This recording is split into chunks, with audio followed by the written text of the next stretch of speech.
नमस्कार सभी को। आपके एग्जाम के लिए कला और साहित्य से संबंधित इंपोर्टेंट क्वेश्चन, ये प्रश्न आपके प्रीवियस ईयर एग्जाम में पूछे जा चुके हैं, तो आप अच्छे से पढ़ें और नोट डाउन करते जाएं।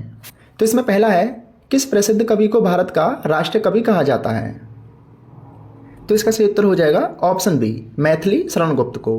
कहीं कहीं रामधारी सिंह दिनकर को भी भारत का राष्ट्र कवि बताया गया है, लेकिन मैथिली शरण गुप्त कन्फर्म है। अगर ऑप्शन में मैथिली शरण गुप्त नहीं दिया है तो आप रामधारी सिंह दिनकर को कर सकते हैं, लेकिन अगर ऑप्शन में मैथिली शरण गुप्त दिया गया है तो कन्फर्म मैथिली शरण गुप्त ही होगा। नेक्स्ट है, निम्नलिखित में से किसे आधुनिक हिंदी साहित्य का पिता कहा जाता है अथवा आधुनिक हिंदी साहित्य का जनक किसे माना जाता है? तो इसका सही उत्तर हो जाएगा ऑप्शन ए, भारतेंदु हरिश्चंद्र को। इंपोर्टेंट क्वेश्चन है, कई बार एग्जाम में देखने को मिला है, आप इसे नोट डाउन कर लीजिए। नेक्स्ट है, प्रसिद्ध कवि कबीर दास और सूरदास का संबंध हिंदी साहित्य के किस काल से है? ऑप्शन देकर आंसर दीजिए। तो इसका सही उत्तर हो जाएगा ऑप्शन बी, कबीर दास और सूरदास का संबंध भक्ति काल से है। नेक्स्ट है, भारतीय पुनर्जागरण आंदोलन का पिता किसे कहा जाता है अथवा भारतीय पुनर्जागरण का जनक किसे माना जाता है? आंसर दीजिए। तो इसका सही उत्तर हो जाएगा ऑप्शन ए, राजा राममोहन राय जी को भारतीय पुनर्जागरण का जनक कहा जाता है। इंपोर्टेंट क्वेश्चन है, ये भी एग्जाम में पूछा जा चुका है।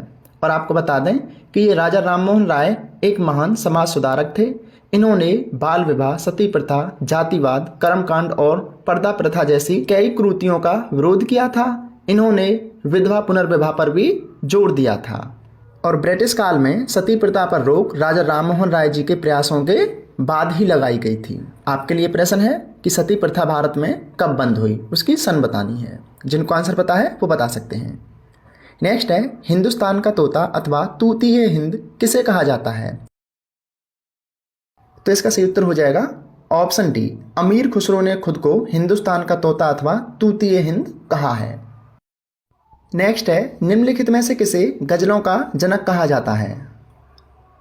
तो इसका सही उत्तर हो जाएगा ऑप्शन ए, अमीर खुसरो को गजलों का जनक कहा जाता है। ये 13वीं सदी के कवि थे और इनका संबंध तुगलक वंश से है। यानी कि दिल्ली सल्तनत काल में जो तुगलक वंश हुआ था, जैसे कि मोहम्मद बिन तुगलक, उन्हीं के समय के ये कवि हैं। नेक्स्ट है, भारत में सूफी संत का समुदाय किसे माना जाता है? आंसर दीजिए। तो इसका सही उत्तर हो जाएगा ऑप्शन बी, यानी सूफी समुदाय की शुरुआत मुइनुद्दीन चिश्ती के द्वारा की गई थी। नेक्स्ट है, प्रसिद्ध संगीतज्ञ तानसेन का मूल नाम क्या था? आंसर दीजिए। तो इसका सही उत्तर हो जाएगा ऑप्शन सी, तानसेन जी का मूल नाम रामतनु पांडे था। नेक्स्ट है, महान संगीत सम्राट तानसेन के गुरु कौन थे? यह क्वेश्चन भी एग्जाम में पूछा जा चुका है। सही उत्तर हो जाएगा ऑप्शन बी, हरिदास को तानसेन जी का गुरु माना जाता है। नेक्स्ट है, राग मियाँ की मल्हार के रचयिता किसे माना जाता है?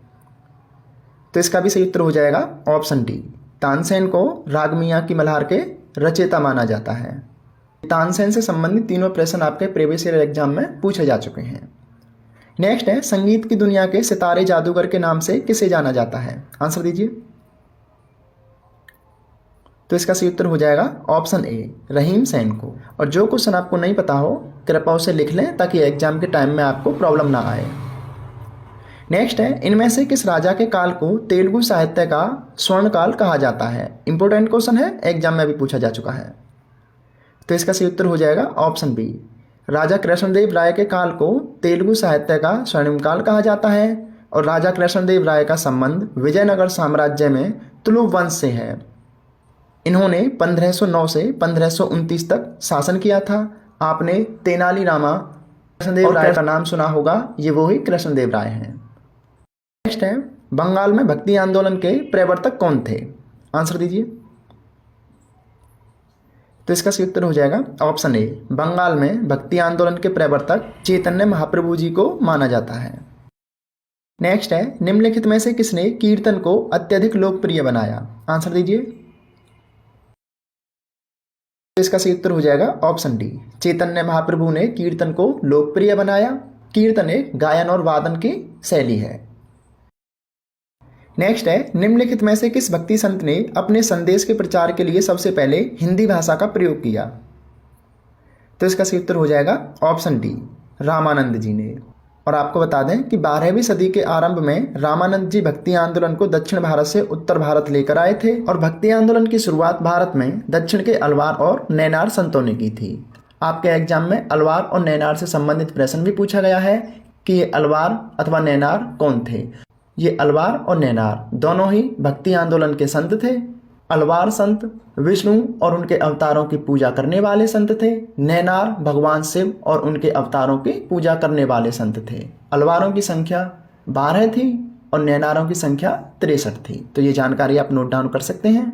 ये सभी इंपॉर्टेंट क्वेश्चन थे जो आपके प्रीवियस ईयर एग्जाम में पूछे जा चुके हैं। क्वेश्चन आपको कैसे लगे आप जरूर बताएं। डेली जीके जीएस पढ़ने के लिए आप हमारे यूट्यूब चैनल शिक्षा मेरी दोस्त को जरूर सब्सक्राइब कर लीजिए, फॉलो कर लीजिए ताकि आने वाले नोट्स और वीडियो आप लगातार जरूर पहुंचते रहें। धन्यवाद। पढ़ते रहिए, अच्छी तैयारी कीजिए।